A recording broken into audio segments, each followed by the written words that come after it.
With a role in the sci-fi flick Annihilation, it's time we take a closer look at the life and career of Oscar Isaac. The Latino actor was born in Guatemala, but raised in Miami, Florida. A rebellious youngster, Oscar soon found an outlet for his energy, playing guitar and singing in a band with his high school mates. Yeah, music has always been a major part of my life. But he also began to get interested in acting. After studying at the prestigious Juilliard School, his career built slowly.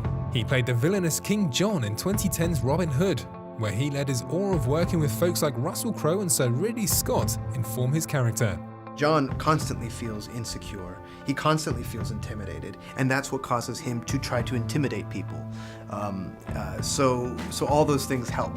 Another early role came courtesy of pop icon Madonna, who cast Isaac for a small part in her directorial debut, W.E.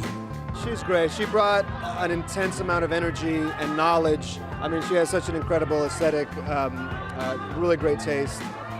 It was really intense and wonderful. The following year, the handsome star got adventurous with Jeremy Renner for The Bourne Legacy.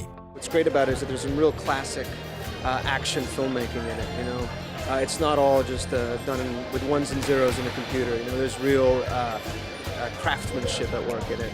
But 2013 was really Oscar's breakthrough when he landed the title role in the Coen brothers musical drama Inside Llewyn Davis. His character is a down-on-his-luck folk musician in the 1960s who can't seem to let himself be successful, and the actor thinks the story is universal. Either we know that person or we have felt that feeling that we're just like running in place and come on, I just can't get anything going, I can't catch a break. Earning a Golden Globe nomination for his work, the star seemed poised to conquer Hollywood, especially after even more critical acclaim came for his work for 2015's Ex Machina. And indeed, later that year, he leaped several rungs further up on the ladder of fame when he joined the iconic Star Wars franchise as rebel pilot Poe Dameron in The Force Awakens. You know, it talks about family, spirituality, you know, finding your place in the world, and those are things that everyone, no matter what culture you're born into, can relate to. A longtime fan of the series, Isaac couldn't wait to pick the brains of the original Star Wars actors, like Harrison Ford. I wanted to talk to Harrison about piloting and about how should I do it, you know, is there any special things that I should do, and just how do you work with the controls, and he said, it's fake.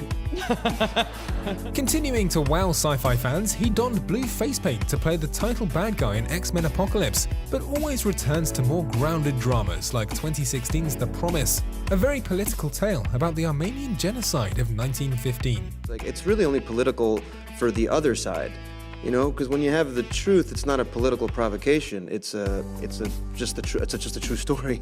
Naturally, he then swung back to his blockbuster side to reprise his role as Poe for Star Wars The Last Jedi. You know, it's Star Wars. It's something that I grew up with. It's something that my family grew up with, and so to be able to add to those stories, it's a real privilege.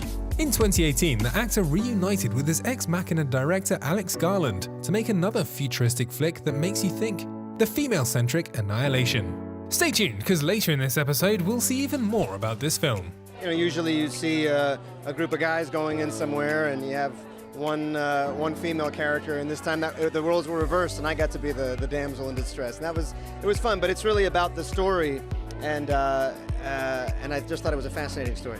With more and more success, of course, comes more and more pressure not to screw things up.